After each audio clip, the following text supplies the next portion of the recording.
नमस्कार, मी अक्षय पुन्हा एकदा तुम्हा सर्वांचं एडीएन बातमीपत्रात मनपूर्वक स्वागत करतोय। आज दिवसभरात घडलेल्या संपूर्ण घटनांचा आढावा आपल्याला घ्यायचाच आहे, परंतु त्या अगोदर नजर टाकूया आज दिवसभरात घडलेल्या काही महत्त्वाच्या आणि ठळक घडामोडींवरती। तर स्थायी समिती सभापती यांचं जय भवानी नगर येथे नाल्यांवरील अतिक्रमण हटवून सफाईचे निर्देश। तर जुन्या शहरातील नाले सफाईच्या डेडलाईन मध्ये वाढ, शुक्रवारी नाले सफाई झाली नाही तर कारवाईचे संकेत। कीर्तनकार संग्राम भंडारे यांनी विकास लवांडे यांच्यावरती शाईफेक केल्याप्रकरणी भंडारे यांच्यावरती कारवाई करा, डॉक्टर भीमराव हत्तीआंबिरे यांची मागणी। सेवन हिल अतिक्रमण निर्मूलन कारवाई, चुकीचा व्हिडिओ व्हायरल करणाऱ्यांवरती मनपा गुन्हा दाखल करणार, आयुक्त अमोल येडगे यांनी घेतलाय परिस्थितीचा आढावा। आता बघूया सविस्तर बातम्या। जय भवानी नगर येथील नाल्यांवरील सर्व अतिक्रमणे तात्काळ हटवून नाल्यांची संपूर्ण सफाई करण्यात यावी, असे निर्देश स्थायी समिती सभापती अनिल मकरे यांनी दिले। तर जुन्या शहरातील नाले सफाईच्या डेडलाईन मध्ये 4 दिवसाची वाढ करण्यात आली असून शुक्रवारी नाले सफाई झाली नाही तर संबंधित अधिकाऱ्यांवरती कारवाई करण्यात येणार असल्याचे संकेत त्यांनी दिले आहेत। सोमवारी सकाळी 8 वाजता त्यांनी जय भवानी नगर ते झेंडा चौक या भागातील नाल्यांची पाहणी केली। त्यावेळी त्यांनी संबंधित अधिकाऱ्यांना आवश्यक त्या सूचना दिल्या। पाहणी दरम्यान जय भवानी नगर येथे नाल्यामध्ये करण्यात आलेली एक बोरवेल त्यांच्या निदर्शनास आली। ही बोरवेल नागरिकांच्या आरोग्यासाठी गंभीर धोका ठरू शकते असं सांगत त्यांनी सदरील बोरवेल तात्काळ हटवण्याचे आदेश दिले। तसेच झेंडा चौक परिसरातील नाल्याची पाहणी करताना नाल्यावर अनधिकृतपणे बांधण्यात आलेली एक भिंत आढळून आली। ही भिंत त्वरित पाडण्याचे निर्देश त्यांनी दिले। याशिवाय नाल्यांच्या उघड्या भागावरती जाळ्या बसवण्याच्या सूचनाही त्यांनी केल्या। यावेळी नगरसेवक बालाजी मुंडे, नगरसेविका सुरेखा गायकवाड व संबंधित अधिकारी कर्मचारी यांची उपस्थिती होती। मागील सोमवारी सभापती अनिल मकरिया यांनी मोती कारंजा ते संभाजी पेठ या परिसरातील नाल्यांची पाहणी करून साफसफाईचे निर्देश दिले होते। आज त्यांनी त्या कामांचाही आढावा घेतला। मोती कारंजा येथे सुरू असलेल्या नाला सफाई कामाची पाहणी करताना काम लवकर पूर्ण व्हावं यासाठी मनुष्यबळ आणि यंत्रसामग्री वाढवण्याचे निर्देश त्यांनी दिले। तसेच नाल्याची हद्द निश्चित करण्यासाठी मोजणी करण्याच्या सूचनाही यावेळी करण्यात आल्या। औषधी भवन परिसरातही सुरू असलेल्या नाला सफाई कामाची त्यांनी पाहणी केली। संबंधित दोन्ही ठिकाणांवरील कामे पुढील 4 दिवसात पूर्ण करण्याचे निर्देश त्यांनी अधिकाऱ्यांना दिले आहेत। गुरुवारी पाहणी केल्यानंतर सोमवारची डेडलाईन दिली होती, पण मला 50% कामाची अपेक्षा होती, पण 20%च काम झालेलं आहे। त्यांना आता परत शुक्रवारी जाणार आहे मी। शुक्रवारपर्यंत नाही झालं तर त्यांच्यावर कारवाई करणार मी। डेडलाईन आता शुक्रवारी दिली त्यांना। काही ठिकाणी अतिक्रमण पण आढळून आले होते। अतिक्रमण जिथे बी असेल ते काढणार आहे आम्ही, सोडणार नाही कोणाला।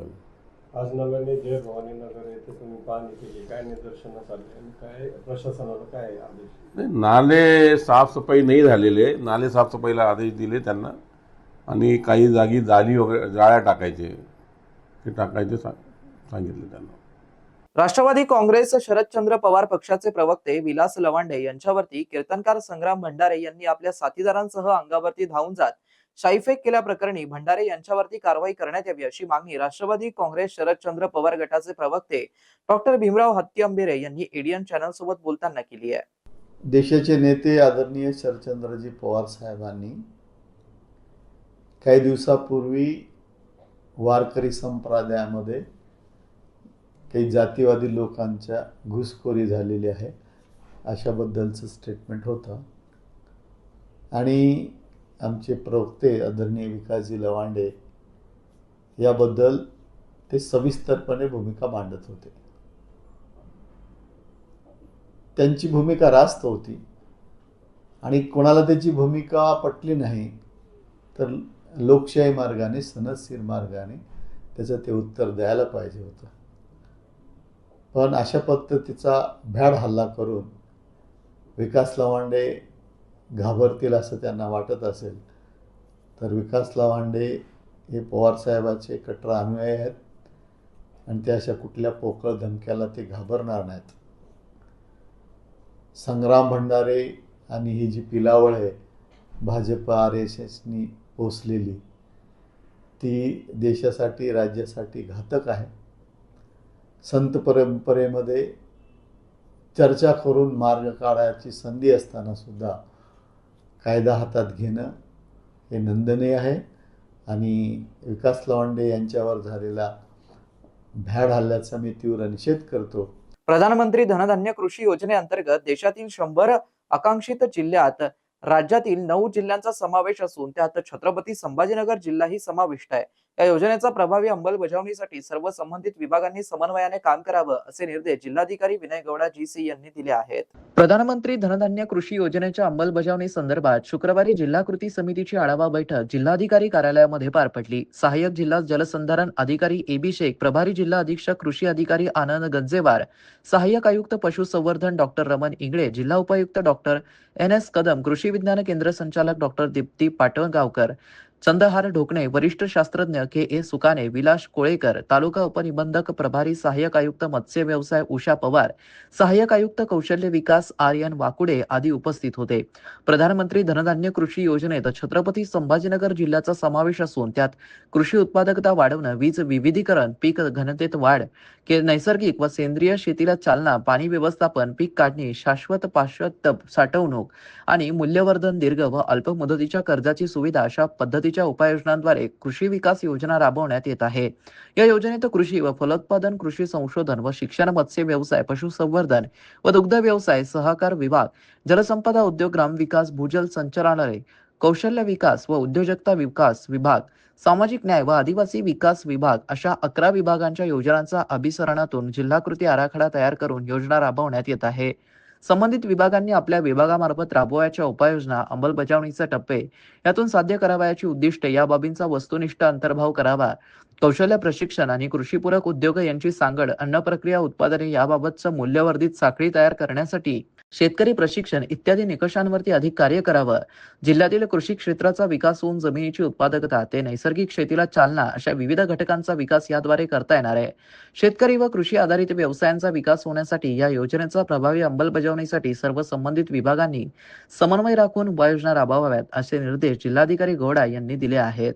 छत्रपती संभाजीनगर शहरातील रिक्षा चालक मालकांच्या विविध प्रश्नांना घेऊन आयटक रिक्षा चालक मालक संघटनेच्या वतीने महापालिका कार्यालयासमोर निदर्शने आंदोलन करण्यात आलं. यावेळी ऍडव्होकेट अभय टाकसाळ यांनी त्यांच्या मागण्यांबाबत माध्यमांशी बोलताना अधिक माहिती दिली आहे. आज लाल बावटा रिक्शा चालक यूनियन की तरफ से छत्रपति संभाजीनगर महापालिका के सामने हम निदर्शन कर रहे हैं। हमारी ये मांग है कि नो पार्किंग के नाम से रिक्शा वालों को दंड लगाया जा रहा है, जबकि महानगर पालिका ने पार्किंग नहीं दिया है। रिक्शा वालों की पार्किंग मतलब रिक्शा स्टैंड, ये पार्किंग नहीं दिया है और इसलिए मुंह दबा के बुक्के का मार जो है हमारे रिक्शा वालों को दिया जा रहा है। बचत हो नहीं रही, आमदनी नहीं हो रही है। एक तरफ से स्मार्ट सिटी बढ़ा रहे आप, स्मार्ट सिटी बस बढ़ा रहे, उससे भी आमदनी कम हो रही है। लोगों के पास पैसा नहीं है, महंगाई बढ़ रही है, पेट्रोल डीजल के दाम बढ़ रहे हैं, इसीलिए रिक्शा वालों की आमदनी नहीं है और इसीलिए हमको पार्किंग चाहिए, हमको रिक्शा स्टैंड चाहिए। और हमारी दूसरी मांग ये है कि एक तरफ प्रधानमंत्री बोल रहे हैं कि ईंधन की बचत करो और दूसरी तरफ हमारे जो महापौर है, हमारे जो आमदार है, पालक मंत्री है, हमारे जो विरोधी पक्ष नेता है, ये जो है तो 4 व्हीलर वापर रहे हैं और एक 4 व्हीलर में एक ही आदमी। अगर बीजेपी के नेता का, अगर बीजेपी के कार्यकर्ता और बीजेपी के मंत्री सुनेंगे नहीं तो लोग कैसे सुनेंगे? आपने पहले बिना तेल की सब्जी इस्तेमाल खाना चाहिए, आपने जो है तो पैदल चलना शुरू करना चाहिए, ईंधन बचत करना चाहिए, तब लोग सुनेंगे। मंत्रियों के साथ 20-20 गाड़ियों का ताफा काय को चाहिए? इसलिए खुद से शुरुआत करो, ये हमारी मांग है। और दूसरी बात, हमारे पास उपाय ये है जिससे लोगों के लाखों रुपए बचेंगे। एक घर में 3-3, 4-4 टू व्हीलर है और एक टू व्हीलर की कीमत करीब 1.25 लाख रुपया है और इसीलिए अगर ये पैसा बचाना है, पेट्रोल डीजल बचाना है, तो हमारे जो रिक्शा है वो चलाने को लो और लोगों को ये रिक्शा में बैठेंगे तो ट्रैफिक जाम भी नहीं होंगी, प्रदूषण भी नहीं होगा और एक्सीडेंट भी नहीं होगा, लोगों के पैसे बचेंगे। ये मांगनी करने के लिए हम आए हैं, हम बार बार आएंगे, जब तक मागण्या मंजूर नहीं होते तब तक हम आते रहेंगे। शहरवासियांना एक सुवर्ण संधी. तुम्ही एखादा व्यवसाय करताय का? मग एडीएन वरती जाहिरात करा आणि मिळवा व्यवसायात मोठा फायदा. तर वाट कसली बघत आहात? आताच खाली दिसत असलेल्या नंबरवरती संपर्क करा. आपल्याला अजूनही काही बातम्यांचा आढावा घ्यायचा आहे, परंतु इथे वेळ झाली आहे एका छोट्याशा ब्रेकची. कुठे जाऊ नका, पाहत रहा एडीएन न्यूज.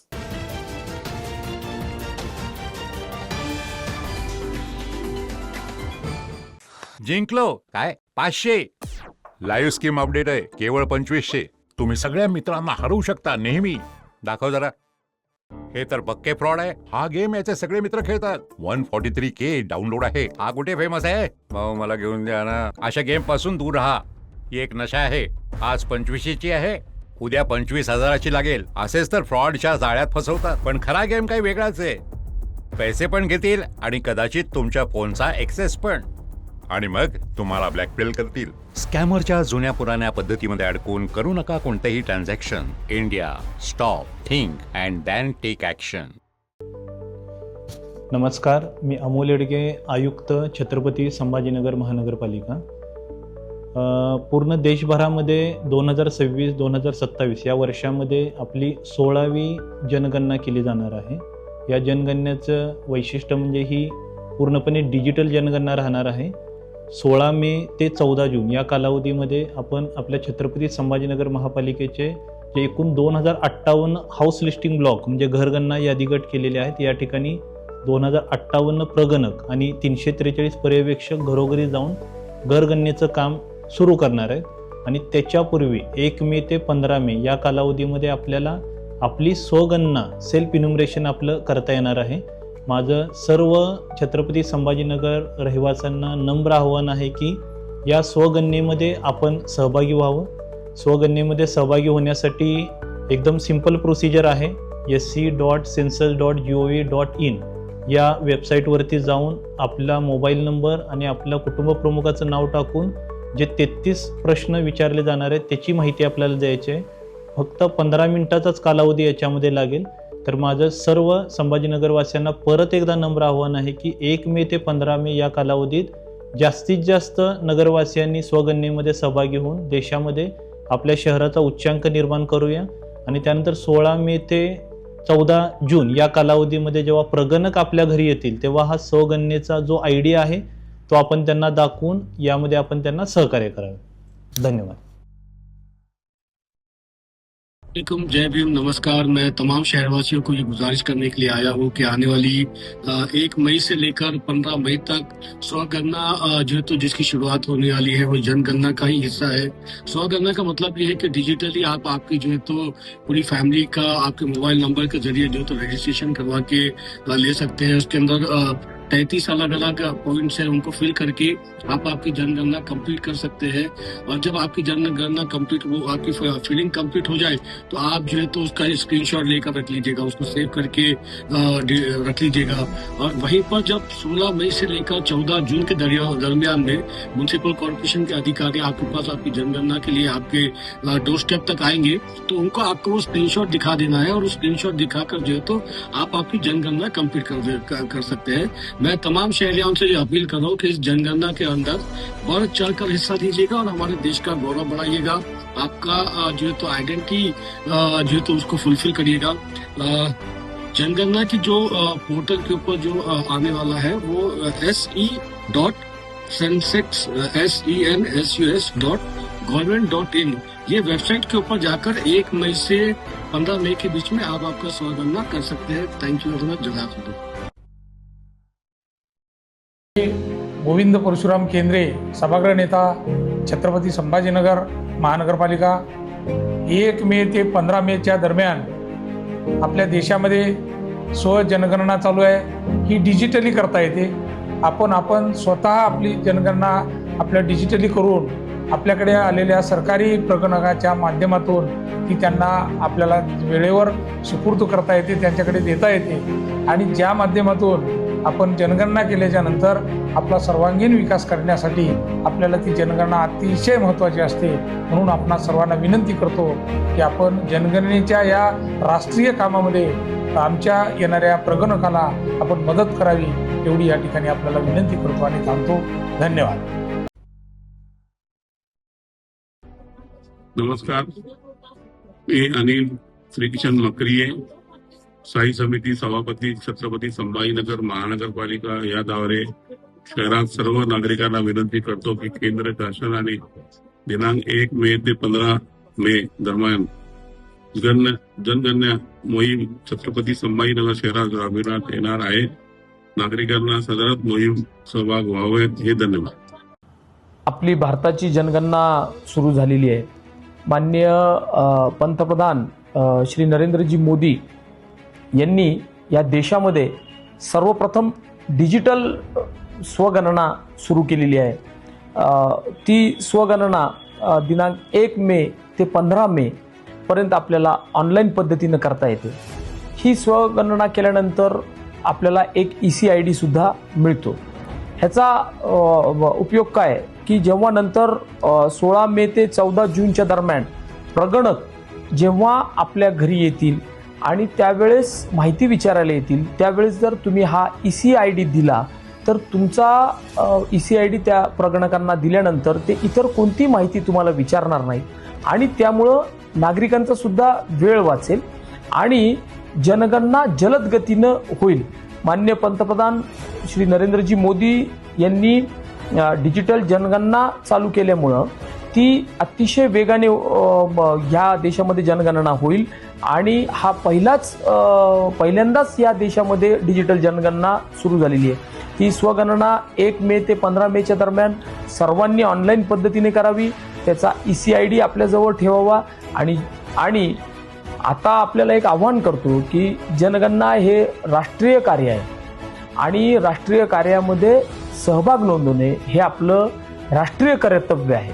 त्याच्यामुळं मी छत्रपती संभाजीनगरकरांच्या सर्व नागरिकांना आवाहन करतो की 1 मे ते 15 मे पर्यंत होणारी डिजिटल पद्धतीने जी स्वगणना होणार आहे त्यामध्ये ऑनलाईन पद्धतीने जाऊन बाजूला असलेल्या QR कोडला स्कॅन करून आपली सगळी माहिती भरून जर आपण केली तर आपलाही वेळ वाचेल आणि नंतर प्रगणकांचाही वेळ वाचेल. म्हणून मी आपणास आवाहन करतो की सर्व जणांनी स्वजनगणनेच्या राष्ट्रीय कार्यामध्ये सामील व्हा.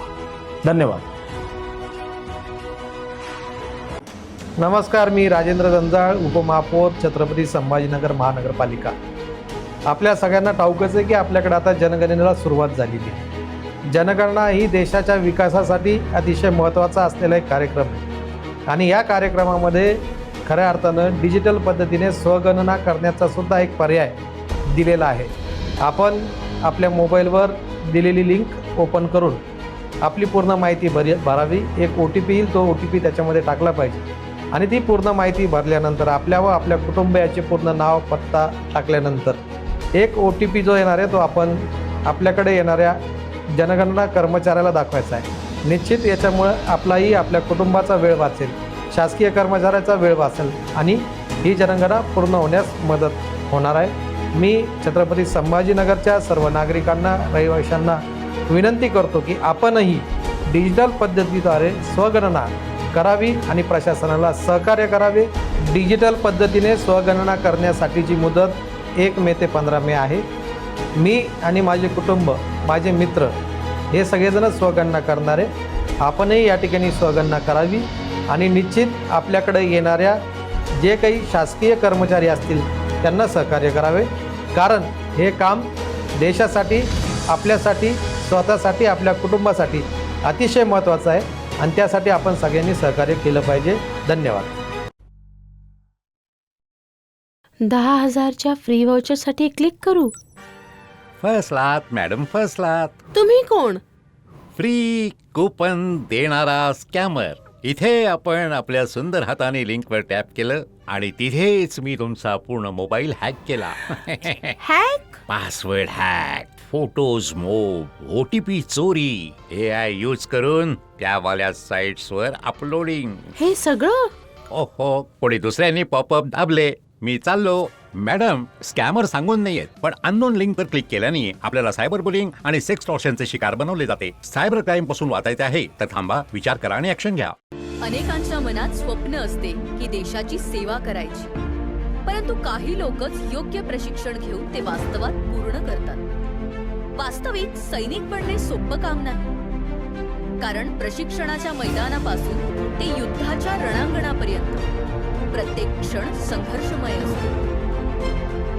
फक्त जो इमानदार, समजूतदार असेल आणि ज्याची इच्छाशक्ती प्रबळ असेल असाच व्यक्ती या क्षेत्रात टिकू शकतो. प्रत्येक वर्षी अनेक परीक्षार्थ्यांना यश प्राप्त होते, ते फक्त आणि फक्त गरुडचे अकॅडमी. पंख आम्ही देतो, उंच भरारी तुम्ही घ्या.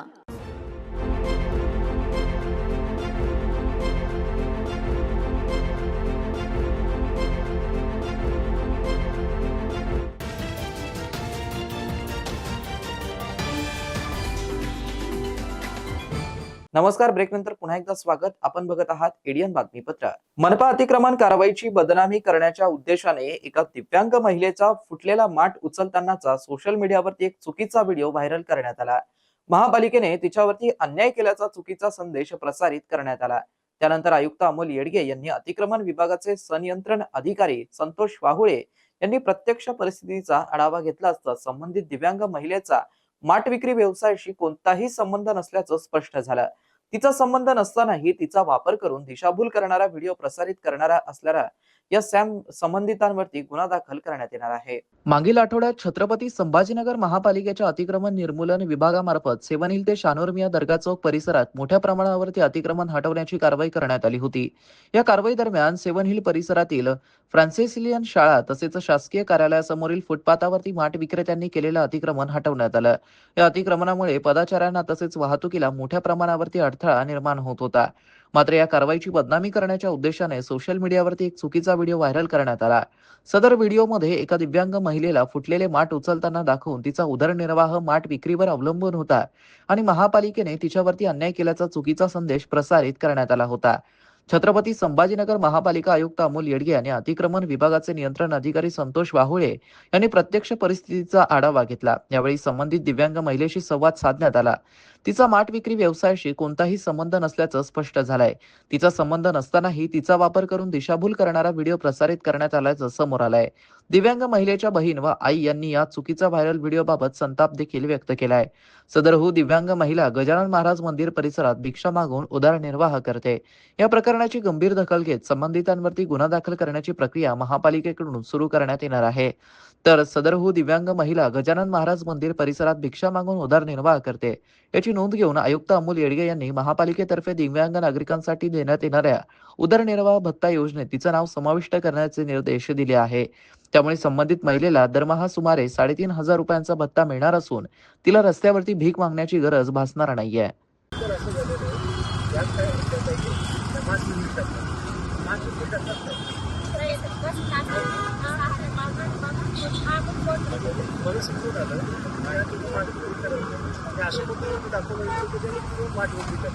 आणि माठ विक्री केल्यामुळे यांच्या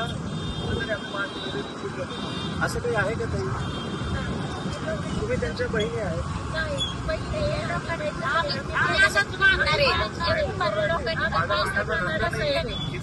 मला काय म्हणायचं आज माझ्या बहिणीला तुम्ही काही दिलं तरी तुमचा अधिकार नाही तिला बोलायचा.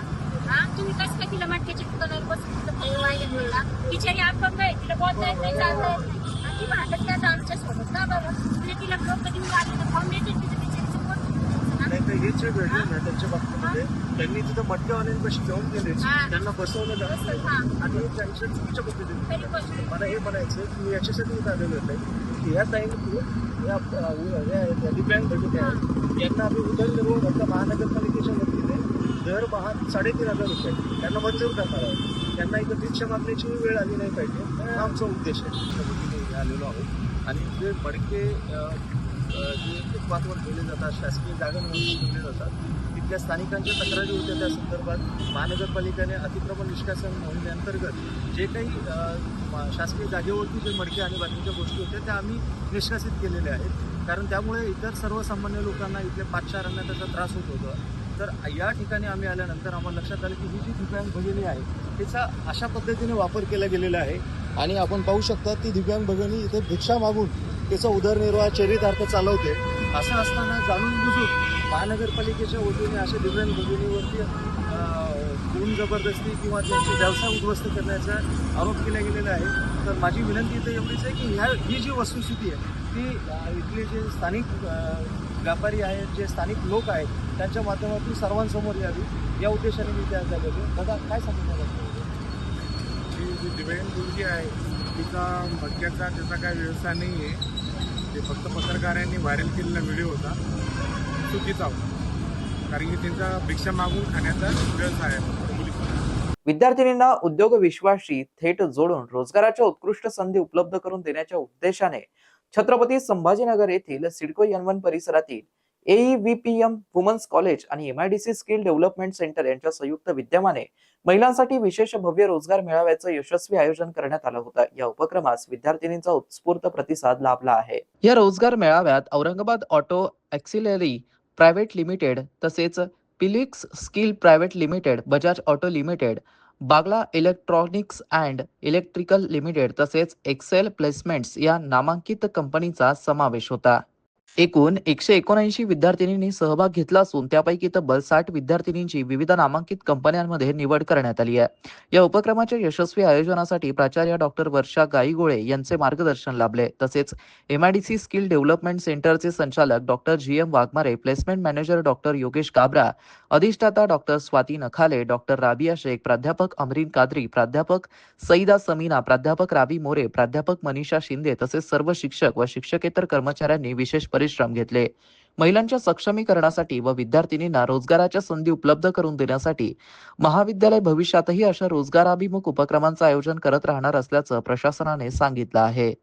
संबोधी अकादमी महाराष्ट्राच्या वतीने रौप्य महोत्सवी वर्षानिमित्त सर्वधर्मीय सामूहिक विवाह सोहळ्याचं आयोजन परभणी येथे करण्यात आलं असून याविषयी संबोधी अकादमीचे अध्यक्ष समाजभूषण डॉक्टर भीमराव हत्तीअंबिरे यांनी एडियन सोबत बोलताना अधिक माहिती दिली आहे. सदर सोहळ्याला नववधूवरांच्या पालकांनी नोंदणी करून या उपक्रमाचा लाभ घ्यावा असं आवाहन त्यांच्या वतीने करण्यात आलंय. जय भीम, नमस्कार. संबोधी अकादमी महाराष्ट्र व शासनाच्या सामाजिक न्याय विभागाच्या वतीने दरवर्षी परभणी येथे भव्य असा सामूहिक विवाह सोहळा आयोजित करण्यात येतो. यावर्षी या सोहळ्याचं रौप्य महोत्सवी वर्ष आहे. 25 वर्षे या सोहळ्याला पूर्ण झालेले आहेत. रविवार दिनांक 31 मे 2026 रोजी या वर्षीचा सोहळा आहे आणि रौप्य महोत्सवी वर्ष असल्यामुळे महाराष्ट्र शासनातले अनेक महान व्यक्ती या सोहळ्यास उपस्थित राहणार आहेत. माझी समाजातील सर्वधर्मीय बांधवांना अशी नम्र विनंती आहे की लग्नावर अनावश्यक खर्च टाळून या सर्वधर्मीय सामूहिक विवाह सोहळ्यामध्ये सहभागी व्हावं. या सोहळ्याची नोंदणी विनामूल्य आहे. उलट शासनाच्या वतीने वधूच्या पित्यास 25,000 रुपयाची मदत होणार आहे आणि अकादमीच्या वतीने लग्नप्रसंगीचे शुभ्र वस्त्र, लग्न लावून देण्यासाठी लागणाऱ्या सगळ्या गोष्टी, मग स्टेज असो, मंडप असो, भोजनाची व्यवस्था असो, या सगळ्या व्यवस्था विनामूल्य केले जातील. नोंदणी सध्या सुरू आहे. कमीत कमी कागदपत्र म्हणजे जे अत्यंत महत्त्वाचं, मुलीचं वय 18 वर्ष पूर्ण असलं पाहिजे, मुलाचं वय 21 वर्ष पूर्ण असलं पाहिजे, मग रहिवासी दाखला, जातीचे दाखला, अशा पद्धतीचे कमीत कमी कागदपत्र दिल्यास आपली नोंदणी होईल. आणि सर्व धर्मीय पालकांना माझी नम्र विनंती आहे की आपल्या मुलामुलींचे विवाह सदरील सोहळ्यात करावे आणि या योजनेचा लाभ घ्यावा असं मी नम्र आवाहन करतो. जय भीम, नमस्कार. छत्रपती संभाजीनगर येथील CMSS छत्रपती शाहू अभियांत्रिकी महाविद्यालयात भारतातील पहिले प्रगत heavy electric vehicle technology centre of एक्सलन्सचं भव्य उद्घाटन संपन्न झालं असून हे भारताच्या इलेक्ट्रिक मोबिलिटी क्षेत्रात बळकटी देत भविष्यातील कुशल मनुष्यबळ निर्मितीच्या दिशेने एक ऐतिहासिक पाऊल असल्याचं म्हटलं जात आहे. Heavy electric vehicle technology centre of excellence हे अत्याधुनिक centre of excellence ISIE India, JSW foundation, JSW Greentech limited आणि CSMSS छत्रपती शाहू अभियांत्रिकी महाविद्यालय यांच्या संयुक्त सहकार्याने उभारण्यात आलंय. हे केंद्र हेवी इलेक्ट्रिक वाहन तंत्रज्ञान, शाश्वत गतिशीलता आणि प्रगत ऑटोमोबाईल उत्पादन क्षेत्रात जागतिक दर्जाचे उद्योग अकादमिक व्यासपीठ निर्माण करण्याच्या उद्देशाने स्थापन करण्यात आले. या उद्घाटन सोहळ्यास उद्योग क्षेत्रातील मान्यवर, शैक्षणिक क्षेत्रातील दिग्गज आणि कौशल्य विकास क्षेत्रातील अग्रणी व्यक्तींनी उपस्थित राहून कार्यक्रमाची शोभा वाढवली आहे. JSW ग्रीनटेक लिमिटेडचे मुख्य कार्यकारी अधिकारी सुमित मित्तल हे प्रमुख पाहुणे म्हणून उपस्थित होते. आपल्या मनोगतात त्यांनी शाश्वत वाहतूक उपायांची वाढती गरज अधोरेखित करताना हरित गतिशीलता आणि प्रगत उत्पादन क्षेत्राच्या भविष्यासाठी उद्योग आणि शैक्षणिक संस्थांमधील सहकार्य अत्यंत महत्त्वाचं असल्याचं सांगितलं. यावेळी विजय सिन्हा, अमितराव सहाय, गौरव झाला, विनोद गुप्ता, महेश शेट्टी, श्रीकांत देशमुख, रूपम सिंह, भूपेंद्र सिंह बैस, गणेश बी डोंगरे आणि रुपाली अग्रवाल यासारख्या मान्यवरांची उपस्थिती होती. त्यांच्या उपस्थितीत भारतातील वेगाने विकसित होत असलेल्या ऑटोमोबाईल क्षेत्रासाठी नवसंकल्पना, शाश्वतता आणि रोजगाराभिमुख कौशल्य विकासाचा सामूहिक संकल्प व्यक्त करण्यात आला. हे सेंटर ऑफ एक्सलन्स अत्याधुनिक पायाभूत सुविधा आणि प्रगत प्रशिक्षण प्रणालींनी सुसज्ज असून विद्यार्थ्यांना हेवी इलेक्ट्रिक वाहन तंत्रज्ञानाचं प्रत्यक्ष प्रशिक्षण देण्यासाठी विकसित करण्यात आलंय. येथे heavy EV power train system, electric bus technology, electric truck system आणि मेंटेनन्स, EV असेंब्ली आणि इंटिग्रेशन, बॅटरी सिस्टीम व डायव्हेंट टेक्नॉलॉजी, वेल्डिंग आणि फॅब्रिकेशन, पेंटिंग आणि डेंटिंग, EV डायग्नोसिस आणि ट्रबल शूटिंग तसेच औद्योगिक सुरक्षा पद्धती या महत्त्वपूर्ण विषयावरती प्रशिक्षण दिलं जाणार आहे. हे केंद्र केवळ प्रशिक्षण सुविधा नसून संशोधन, नवोन्मेष आणि युवक सक्षमीकरणासाठी प्रेरणास्थान ठरणार आहे. उद्योग आणि शिक्षण यांच्यातील दरी भरून काढत हे केंद्र भारताच्या इलेक्ट्रिक मोबिलिटी आणि शाश्वत वाहतूक क्षेत्रासाठी रोजगारक्षम व कुशल मनुष्यबळ तयार करण्यासाठी महत्त्वाची भूमिका बजावणार आहे. भारत स्वच्छ ऊर्जा आणि प्रगत EV उत्पादन क्षेत्राकडे वेगाने वाटचाल करत असताना या सेंटर ऑफ एक्सलन्सचे उद्घाटन हे मेक इन इंडिया आणि स्किल इंडिया अभियानांना बळकटी देणारं ऐतिहासिक पाऊल ठरलंय. यासोबतच युवा प्रतिभेला संधी उपलब्ध करून देत तांत्रिक नवसंकल्पना चालना देण्याचा आणि भारताला शाश्वत गतिशीलतेतील जागतिक नेतृत्वाच्या दिशेने नेण्याचा सामूहिक संकल्प या उपक्रमातून अधोरेखित झाला आहे. इथं माझं करिअर होणार आहे हे मला माहिती आहे.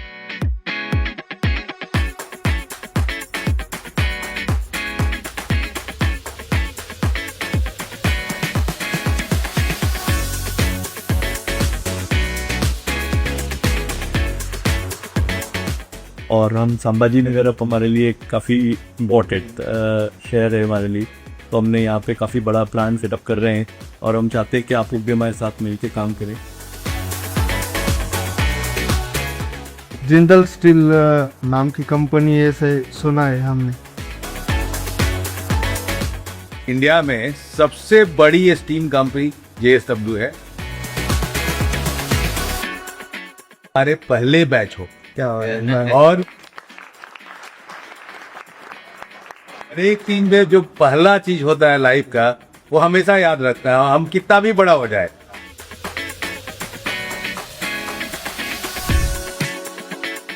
तो हमारे प्लांट में होने वाला है वो ये होने वाला है कि इसको हम इलेक्ट्रोप्लेटिंग करेंगे पूरे बस के स्ट्रक्चर, तो एक यूनिफॉर्म कोटिंग उसमें क्रिएट हो जाएगी और उसके बाद फिर पेंटिंग होगी. राइट, सो इसके लिए ये पहली बार इंडिया में हो रहा है. So anybody who works in our paint shop can say that he is working in the best paint shop in the country.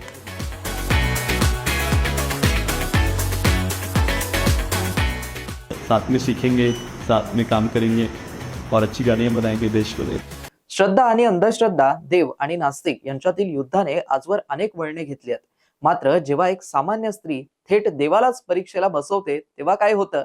याच उत्कंठावर्धक विषयावरती आधारित वटवृक्ष एंटरटेनमेंट निर्मित बहुचर्चित आणि बहुप्रतीक्षित देऊळबंद 2 हा चित्रपट 21 मे रोजी प्रसिद्ध होत आहे.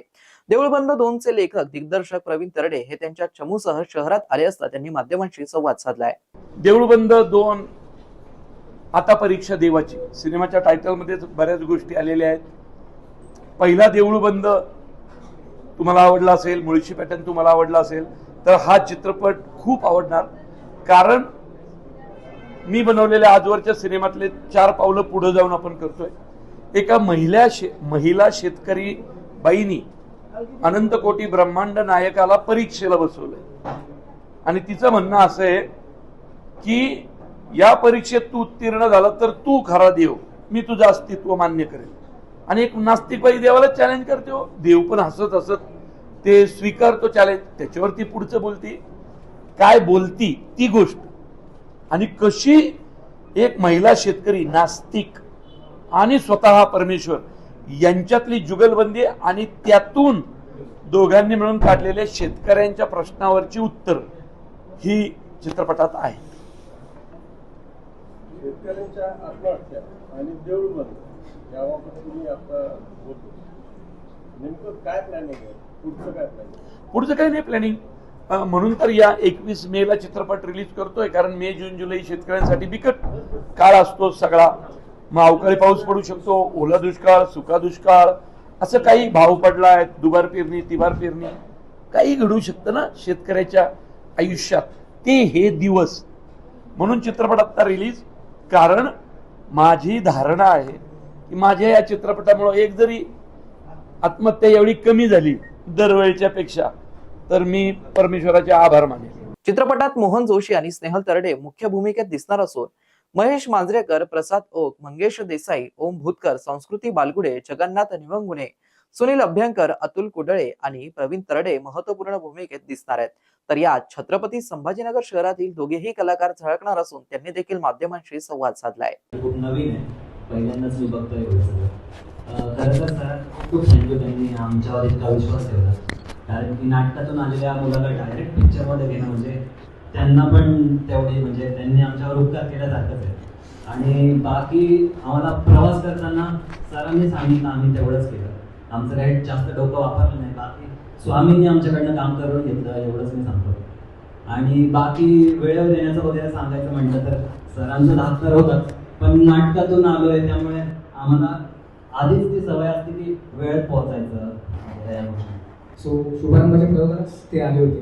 मला माहीत नव्हतं की प्रवीण सर येणार आहेत, बहिणी आणि प्रवीण सर येणार आहेत. पण मी प्रयोग केला. प्रयोग झाल्यानंतर मी केशवराव भोसलेंची भूमिका करत होतो. सरांना ती इतकी आवडली. आणि त्यानंतर लिटरली आम्ही गेलो कोल्हापूरला मोठ्या सरांनी नाटक बघितलं. आणि तुम्हाला विश्वास नाही बसणार, त्यांना अजूनही माझं खरं नाव माहीत नाही मोठ्या सरांना. आजही ते सेटवर मला केशवरावच बोलतात. आत्ताही डबिंगला गेलो मला ते केशवरावच बोलतात. आणि या चित्रपटाच्या सुरुवातीला म्हणजे मी व्यावसायिक नाटक केलं आणि अगदीच 2 महिन्यामध्ये अहिल्यानगर करंडक केला. आणि थोडंसं दडपण होतं की यार मी आत्ता व्यावसायिक नाटक केलं आणि परत मी खाली येतो म्हणजे एकांकिका करतो. थोडासा मला न्यूनगंड होता, पण मी तो विचार नाही केला. रंगभूमी बोलवती करायचंय आपल्याला आणि मी केलं. आणि सरांनी तिथे बघितलं की हा व्हर्सटाईल आहे, हा पण हे पण करतोय, तो पण हे पण करतोय. आणि त्या एकांकिकेने आणि नाटकामुळे मी आज सरांनी मला चित्रपटामध्ये संधी दिली. आणि एक छोटा किस्सा सांगावा असं वाटतोय. त्यांनी ऑडिशन घेतलीच नाही, डायरेक्ट ऑफिसला बोलवलं. इकडे विनोदजी पण आहेत, विनोदजींना फोन आला, त्यांनी मला फोन केला. आणि तिकडे आल्यानंतर माझी दुसरी वेळ होती ऑफिसला येण्याची. तर त्यांनी आधी काय केलं असेल माहिती, त्यांच्या सहवासात आल्यानंतर ना माणूस नॉर्मल बोलत नाही, त्यांच्याच आवाजात बोलायला लागतोय. अतुलला मला वैभवला सुद्धा तो अनुभव आहे. तर ते त्यांच्या स्टाईलमध्ये म्हणते किती वेळा आलास तू ऑफिसला, असं काही त्यांचं झालं. मी म्हणलं सर 2 वेळा. त्यांनी लगेच प्रोडक्शनला सांगितलं की याला 2 वेळेस येण्या जाण्याचे पैसे द्या, भले तो जाताना चालत का जायला, पण याला येताना जाताना पैसे द्या. हे सांगण्याचं का माहिती का, आम्हाला कोणीतरी पूर्वी मुंबईत बोलवायचं ना, तर टेन्शन असं यायचं, चायला जातो मी ते देतो, पण काम नाही मिळालं तर जाणे येण्याचे पैसे कसे ऍरेंज करायचे, हे तेव्हा माझ्यावर खूप टेन्शन असायचं. म्हणून माझ्या पिक्चरला कुणी बाहेरगाववरून आला की मी पहिले बिल आणतो, पहिले तू त्याला जाणे येण्याचे पैसे, आणि तो जेवलाय का विचार, तू जेवलाय का विचार, नाही तर त्याची जेवणाची व्यवस्था कर. कारण दरवेळी हे टेन्शन त्यावेळी खूप खायचं. त्यामुळे माझ्या सेटवर कुठल्याही बाहेरगावावरून नवीन पोरग आलं की त्याचं जाणं येणं आणि त्याचं खाणं त्या दिवशीच हे मी देतो, म्हणजे देतो, कारण मी ते भोगलेले की हे पोराची स्टाईल वेगळी आहे. हा स्टाईल वेगळी. काय होतं, आपण तेच होतं. ग्रामीण भागात कुणी तसं फिरकत नाही. तर हे बरं पडतं गावागावात आणलेली लोक. तुम्हाला तो लहेजा इकडनं आलाय ना मराठवाड्यातून, तर त्याला इकडचं ऊन माहितीये, हो इकडचा चटका माहितीये, तर तो चटका त्याच्या अभिनयात येतो आणि मग तो आपल्या मनाला चटका लावून जातो. इतकं ते सुंदर आहे. त्यामुळं हे गावागावातले, मी यावेळी नागपूरचा अभिनेता आहे, मराठवाड्यातला छत्रपती संभाजीनगर आहे, अहिल्यानगरचे 3 जण आहेत, जळगावचे 2 जण आहेत, बुलढाण्याचे 2 जण आहेत. सगळी लांब लांब घेतली, कारण आत्महत्याचा प्रॉब्लेम अख्ख्या महाराष्ट्रात आहे. म्हणून प्रत्येक जिल्ह्याला रिप्रेझेंट करणारी लोक सातारा आहे. आता तिकडे ग्रीन बेल्ट आहे, तिकडे काय असं होत नाही, आत्महत्या वगैरे होत नाही, पण शेतीचे प्रॉब्लेम आहेत. ओके, त्यामुळे मजा आली, ह्या लोकांमुळे मजा आली. शेवटी पुन्हा एकदा नजर टाकूया आज दिवसभरात घडलेल्या काही महत्त्वाच्या आणि ठळक घडामोडींवरती. तर स्थायी समिती सभापती यांचं जय भवानी नगर येथे नाल्यांवरील अतिक्रमण हटवून सफाईचे निर्देश. तर जुन्या शहरातील नाले सफाईच्या डेडलाईन मध्ये वाढ. शुक्रवारी नाले सफाई झाली नाही तर कारवाईचे संकेत.